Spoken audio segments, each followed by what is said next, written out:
नमस्कार, आप देख रहे हैं न्यूज़ टुडे और आज हम आ पहुँचे हैं एमसीसीआई के कैंपस में। यहाँ पर होने जा रहा है एक स्पेशल सेशन जो कि जीएसटी के ऊपर रखा गया है और यहाँ पर मौजूद होंगे गेस्ट ऑफ ऑनर के रूप में मिस्टर नमित बजोरिया जो कि एमसीसीआई के प्रेसिडेंट भी है। तो कैसा रहने वाला है ये कैंपस, कैसा होने वाला है ये सेशन, आइए देखते हैं हमारे चैनल के माध्यम से।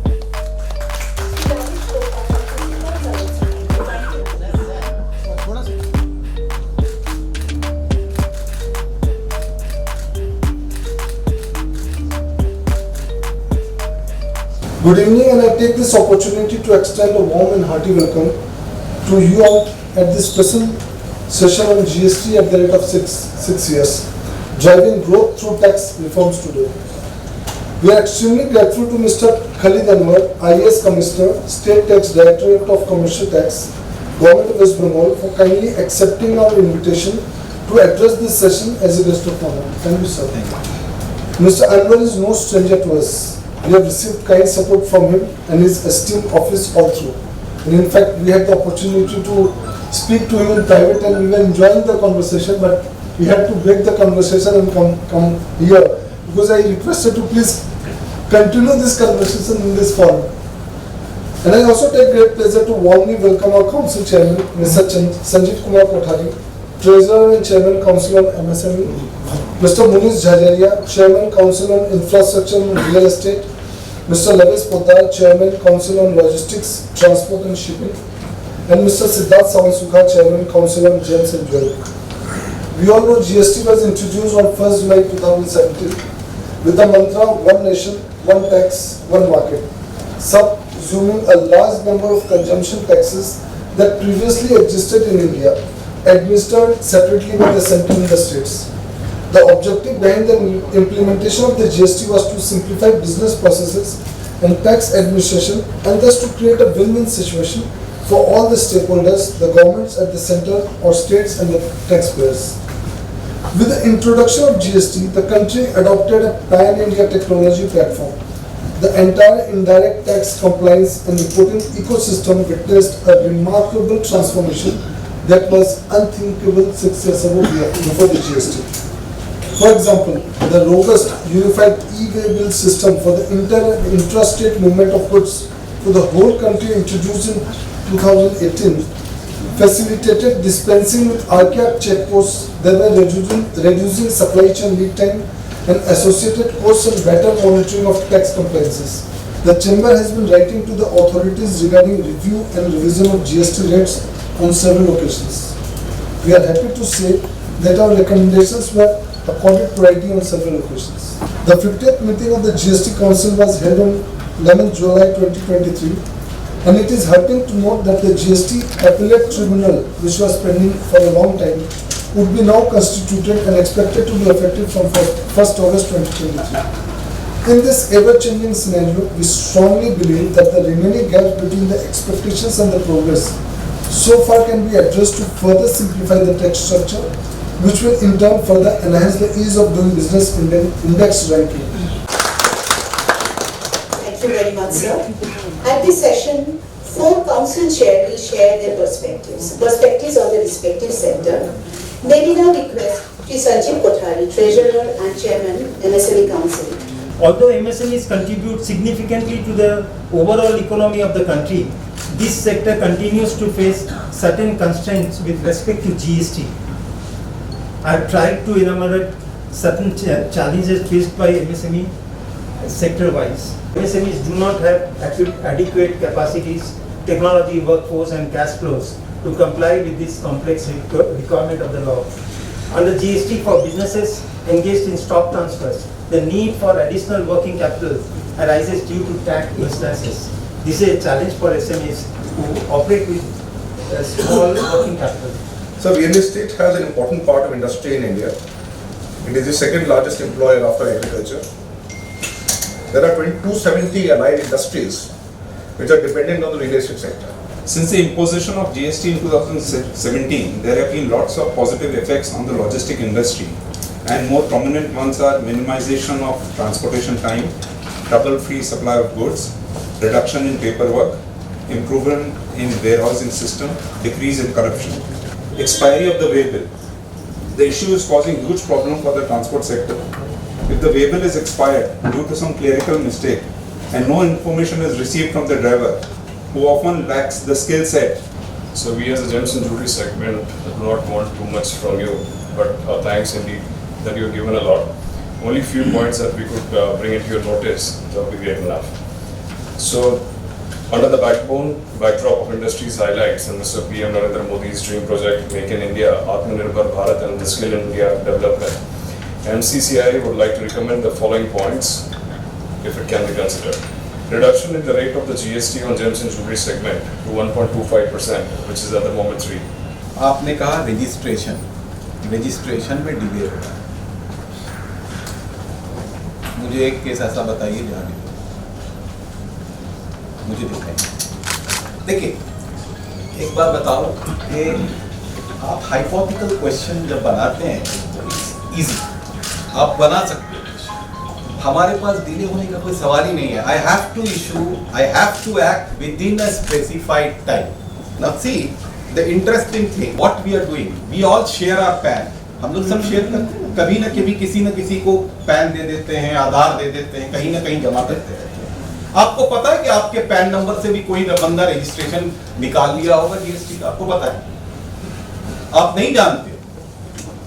एक 8 आदमी का गैंग था, यूपी ने पकड़ा है। 8 आदमी के गैंग के पास 6,35,000 PANs were there and they registered 2,660 shell companies, 2,660 shell companies बनाया। 6,35,000 पैन थे उसके पास। अब आप सुन ले, more than 10,000 करोड़ का फ्रॉड है। आज जो ये ड्राइव चला, इसमें ऑलरेडी फ्रॉड की लिमिट अभी तक 19,000 करोड़ रुपए टच कर गई है, जीएसटी फ्रॉड। अब मैं बताना चाहता हूं कि देखिए, मुझे क्या इंटरेस्ट होगा कि मैं किसी जेन्युइन बिजनेसमैन का रजिस्ट्रेशन को नहीं दूं। एक बंदा है, रजिस्ट्रेशन करता है, प्रोप्राइटरशिप बिजनेस करना चाहता है,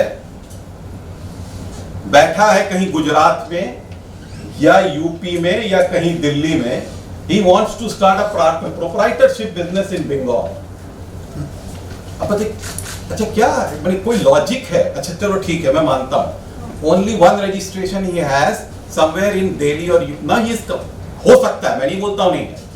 बंदा अप्लाई करता है, अरे भाई ऐसा करता है, CSC में आपका कंज्यूमर नंबर है ना, आपको इफ आई नो दैट भाई इनका है, मिस्टर संजीव कोठारी का है, मैं उसको हटा दिया खालिद अनवर, मैंने उसको पूरा डॉक्यूमेंट को फॉर्ज कर लिया, मैंने अपलोड कर दिया। उस कंज्यूमर नंबर में संजीव कोठारी की जगह खालिद अनवर आ गया, आपने तो सब लगा दिया। अब मेरा बंदा, अब आप बताएं ऑफिसर के लिए क्या संभव है एक एक चीज को चेक करना? लैंडलॉर्ड के डॉक्यूमेंट्स को, रेंट रिसीट उसको फॉर्ज करते हैं, रेंट एग्रीमेंट फॉर्ज करते हैं, नोटरी पब्लिक है उसका सिग्नेचर फॉर्ज करते हैं। आपने अपलोड तो कर दिया, कितना चेक किया जाएगा? हम लोग वहीं पर आपको रोकते हैं या टोकते हैं जहां पर अपना इंफॉर्मेशन आता है, अलर्ट्स होता है। GSTN now has massive information कि भाई इस पैन में कहीं ना कहीं पे फ्रॉड हुआ है, आप चेक करो। इस एड्रेस में इतना ज्यादा रजिस्ट्रेशन है, जाओ जाकर चेक करो। ये बंदा ये नोटरी के नाम से बार बार ये नोटरी ये जो है इसकी एफिडेविट आ रही है, चेक करो। एक लैंडलॉर्ड है, इसका इतना जगह कहां से आ गया यार कि 1,000 आदमी को उसने रेंट रिसीट दे दिया। क्या है भाई, कहां है ऐसा बंगाल में आदमी? बेचारा ऐसा आदमी कहां है? आम आदमी तो ऐसा दिखता नहीं है। आज आपको मैं बताऊं, दमदम के साइड में, हावड़ा के साइड में, हुगली के साइड में, बेहाला के साइड में, साउथ 24 परगनास में, आप रजिस्ट्रेशन का इस तरीके से सबने बना रखा है एक पॉकेट, वहीं पर जाकर रजिस्ट्रेशन एप्लीकेशन आता तो वो अलर्ट आता है। हमारे पास अब बहुत ज्यादा इंफॉर्मेशन है, उस इंफॉर्मेशन के बेसिस में we all continuously doing analysing, उस रजिस्ट्रेशन को रिजेक्ट करते हैं। आज रिजेक्शन का रेट, आप ऑल इंडिया जाएंगे, बहुत ज्यादा रिजेक्शन हो रहा है because of the information that GSTN has today. हम जेन्युइन बिजनेस को, एक भी केस आप मिस्टर कोठारी ले आइए मेरे पास जहां पर कि businessman is genuine and his registration was rejected. मेरा इस जीएसटी में आप बताओ प्रॉब्लम कहां है? Where is the problem in SGST? I personally see to it. आज मैं बैठा रहता हूं, anybody can come and meet me. और मुझे अगर प्रॉब्लम लीगल दिखा, प्रॉब्लम है, जेन्युइन प्रॉब्लम है, I resolve it within minutes. किसी को लेकर आने की जरूरत नहीं है. कोई चार्टर्ड अकाउंटेंट नहीं चाहिए, कोई एडवोकेट नहीं चाहिए, ऐसा कोई बंदा नहीं चाहिए जो मुझे जानता है वो फोन करे. नहीं, I don't need you don't have to bring a reference of Mr. Kothari or reference of Merchant Chamber of Commerce. Anybody can come. But remember one thing, the case has to be genuine. If I find that the case is not genuine, मैं आपके साथ कभी नहीं रहूंगा. आप आओ, मेरे mail में लिखो, I personally check every mail. मगर एक बात है, गलत बात नहीं लिखना, क्योंकि मैं झूठा आदमी और वो आदमी जो गलत बात लेकर के मेरे पास आता है, मैं उसको पसंद नहीं करता. I'll give you an example. एक कंपनी थी, उसने कहा कि मेरे पास बिल है, मेरे पास पेमेंट है, सब कुछ है. मैंने अपने आईओ को बोला था कि तुम खाली जाकर देखो. मैन्युफैक्चरर था, मैंने बोला था स्क्रैप खरीदा था, मैंने बोला जाओ, उसके गेट रिसीट होता है ना फैक्ट्री में, जब माल एंट्री होती है ट्रक, तो मैंने कहा कि उसको जरूर वहां पर रखा होगा, बंदा चेक करेगा कि ट्रक कौन कौन. बोला जाओ उसका वो खाता सीज करके लिया. जो जिस ट्रक को उसने बोला कि मेरा माल आया था, एक भी ट्रक उस रिसीट रजिस्टर में नहीं था. কথাটা বুঝেছেন? কিন্তু বিল ছিল, পেমেন্ট করেছি, আমার ক্রেডিট দিতে হবে. नाउ अभी आपके जो टावर्स लगे होते हैं, जो टावर्स बनाते हैं telecom company, they also fix it to the earth. उनका भी यही कहना है कि मैं नट बोल्ट लगा के उसको मैं जब चाहूं हटा सकता हूं. Exactly sir. ठीक है. अब ये डिस्प्यूट चल रही है, there is a huge dispute going on across the country. यार इसको लेकर के many telecom, now this is there are certain things which are legal disputes, which क्योंकि आपको देयर आर, सी आप अगर पढ़ेंगे बहुत सारे जजमेंट्स हैं. If anything is attached to an immovable property, it becomes an immovable property. Now that is one judgment also. Another judgment I am also aware of, that if anything is attached to an immovable property is one thing, but it can be removed as such. Exactly. And transferred to another place. Exactly. अब मैं क्या बोल रहा हूँ? कहाँ जाए? इसको तो आप इसका इंतजार कीजिए कि कोर्ट से फैसला कुछ हो जाए एक हायर बेंच से, तो फिर झमेला खत्म हो. ऐसा हुआ, एक ऑफिस है, स्टेट ऑफिस है, उसको अलाउड कर दिया एक कंपनी में, दूसरे कंपनी में और एक ऑफिसर डिसअलाउ कर दिया. तो ये सर आपसे मीट करना पड़ेगा. किससे लड़ाई? না এটা তো ইমুভেবল প্রপার্টি নয়, এটা ইমুভেবল প্রপার্টির মধ্যে আসবে না. But the thing is that this is a genuine question. इसको नहीं देखिए, I can, but this is more of a, I would say, a legal dispute rather than anything. But still, I will see to it. Please let me know. But I would say there are conflicting judgments on this. Sir, आज की special session जो MCCI की तरफ से रखा गया उसके बारे में कुछ बताएं. हाँ, आज एक्चुअली GST का 6th ईयर एनालिसिस में जो प्रॉब्लम आया है, MSME हो या ऑल सेक्टर्स, सबका प्रॉब्लम डिस्कस किया गया है. कमिश्नर खालिद साहब आए थे और इसमें हम लोग जैसे न्यू रजिस्ट्रेशन से लेके ये वे बिल, आपका इनपुट टैक्स क्रेडिट में डिसअलाउंस, वे बिल में जो प्रॉब्लम है, गाड़ी जो पकड़ा जाता है, वो सब एकदम डिस्कस किया गया और सल्यूशन उनसे मांगा गया.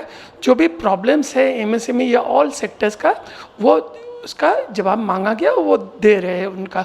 और हम लोग को जो भी प्रॉब्लम हो रहा है GST में, कॉम्प्लायंसेस में स्पेशली, ये भी हम लोग पूछे हैं कि बहुत अभी इतना डिफ़िकल्ट हो गया GST का रिटर्न्स देना. ये सब वो हम लोग को समझा रहे हैं कि ये सब कैसे सॉल्यूशंस होगा.